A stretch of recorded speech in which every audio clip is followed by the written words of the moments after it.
a very good evening, viewers. You're watching the biggest story tonight with me, Rakshita Mishra, at 7 p.m. Let's get you started with all the top stories that are making headlines this Friday evening.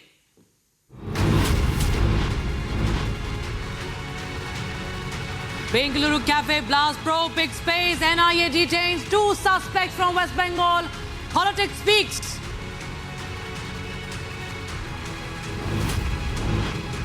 Battle for Amethi intensifies. BJP fields Smriti Irani. Congress yet to pick its candidate. Crackdown on anti-national activities in Sopore. 2 overground workers held.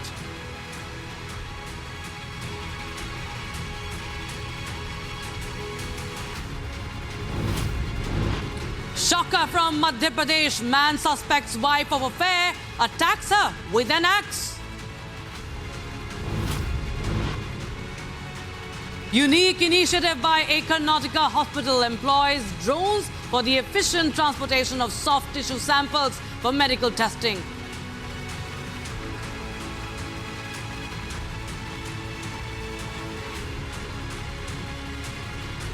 We begin with our top focus right now. The Bengaluru cafe blast case, viewers, has now picked up pace. The probe has picked up pace with NIA detaining 2 masterminds, Abdul Mateen Taha and his aide from West Bengal. The arrest has also triggered a fresh political row, with the TMC taking credit for it and BJP cornering the TMC government for sheltering terrorists. Take a look at this comprehensive report to know more. As NIA intensifies probe into Bengaluru cafe blast, 2 key suspects, Abdul Mateen Taha and Musawir Hussain Shajib, have been detained from West Bengal. Republic has learned from its sources that Abdul Mateen Taha, who hails from Shimoga, is the mastermind of the cafe blast. He is also a history sheeter wanted in a murder case.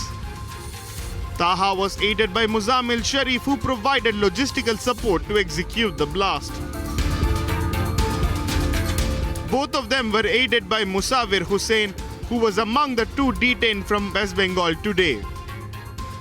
There are many accomplices as well, but at this point of time, the National Investigation Agency is tight-lipped and are going ahead with their investigation. It is being learned that these 2 individuals had taken 2 separate routes and all of them by road to reach Kolkata too. And Musafir Hussain Shazib, as soon as the blast had taken place, he had boarded a bus after 1 to 1.5 kilometers away from the cafe. And this was the BMTC bus, which is used for intercity travel as well. And therefore, once he got off from Brookfield near Gorguntepalya, he's again gone ahead and taken a KSRTC bus, which is basically used for inter-district travel, and from Tumkuru he's gone to Kalaburgi via Ballari as well, and he's gone on to change buses for 2 times. After he has gone to Kalaburgi, he's gone ahead and changed yet another bus, and he's travelled to Nellore in Andhra Pradesh, and from Andhra Pradesh he's travelled all the way to Kolkata via Odisha too. Over there it is suspected that he might have taken 3 to 4 buses as well, and he's also gone ahead and changed his outlook completely and also changed his dresses too, so that he could go ahead and give the NIA sleuths a slip. Meanwhile, Abdul Mateen Taha was staying in the Triplicane area of Chennai. Chennai near the Marina Beach has also taken yet another separate route, and he's gone via Tamil Nadu. Meaning to state that after the blast, both these individuals have not met each other, but they were in coordination with each other, and after a few days, both of them have managed to come together again in Kolkata. And once they have reached in Kolkata, they were staying there for a period of time, and when they were about to flee, based on the tip-off from the IB, the National Investigation Agency has gone ahead and apprehended both Abdul Mateen Taha as well as Musafir Shazib Hussain. The detention was followed by a credit war, with the West Bengal police claiming that the bomber was nabbed in a joint operation with the NIA. While West Bengal Chief Minister Mamata Banerjee continues to take credit for the arrest. ব্যাঙ্গালোরে একটা বোমা পড়েছিল, লক্ষ্ণৌও কর্ণাটকের, আমাদের এখানকার নয়। 2 ঘন্টায় বাংলায় লুকিয়েছিল, 2 ঘন্টার মধ্যে আমরা ধরে দিয়েছি আমাদের পুলিশ। আর সেখানে বলছে বাংলা সেফ নয়, তোর দিল্লি সেফ, তোর উত্তরপ্রদেশ সেফ, তোর রাজস্থান সেফ, তোর গুজরাট সেফ, তোর বিহার সেফ। বাংলার মানুষ শান্তিতে থাকে, বিজেপি সহ্য হয় না। The BJP, on the other hand, continues to attack TMC for making Bengal what it terms a safe haven for terrorists. বিষয় হচ্ছে পশ্চিমবঙ্গ আন্তর্জাতিক অপরাধী জঙ্গি তাদের একটা মুক্তাঞ্চল, এটা বারে বারে প্রমাণ হয়েছে। এটা স্বাভাবিক যে গোটা ভারতবর্ষে যত এই ধরনের বিচ্ছিন্নতাবাদী ঘটনা ঘটে তার সেফ জোন এইটা। এটা সিপিএম করতো, মমতা ব্যানার্জি করছে। মমতা ব্যানার্জি নিজে দেশবিরোধী কাজের সঙ্গে যুক্ত। Election time to politicize terrorism is very, very unfortunate. I think I need to give you the premise of this entire operation of the NIA, which has eventually led to this accused being arrested in West Bengal. Karnataka has become somehow a safe haven for such activities that are illegal, anti-national. And Shimoga in particular, Tirthalli in Shimoga has become an incubator for these kind of activities. And repeatedly we are seeing people who are initiated into this kind of anti-national activity, subsequently trained and then sent around. The Bengaluru Cafe Blast probe has certainly triggered a fresh political face-off ahead of the polls. Bureau Report, Republic TV. And now, in what comes as a groundbreaking development, a hospital in Karnataka, under the supervision of the Indian Council of Medical Research, has achieved a remarkable feat by employing drones for the efficient transportation of soft tissue samples for medical testing. An unmanned aerial vehicle, that is UAV, took off from Dr. TMA Pai Rotary Hospital, Karkala, with a sample for Kasturba Medical College, Manipal, and reached there in just 15 minutes. A distance, remember, of 37 kilometers that would take about an hour by road. Let's take a look at this report to know more. What you're about to see is something from the future. The visuals you see on your screens is something remarkable. This is the Indian medical infrastructure back from the future. Any surgery, any distance, any medical demands is just one flyby away.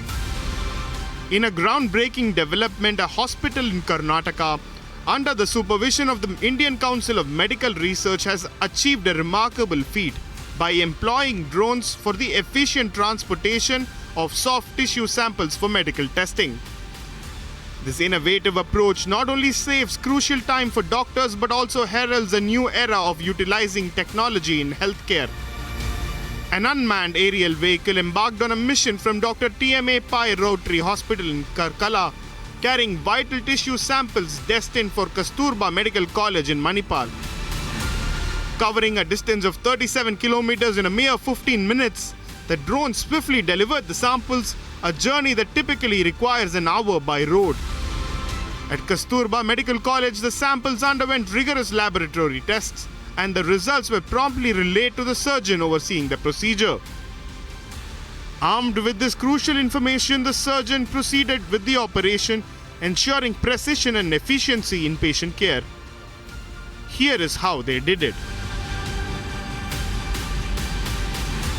Intraoperative microscopic evaluation of oncosurgical specimens.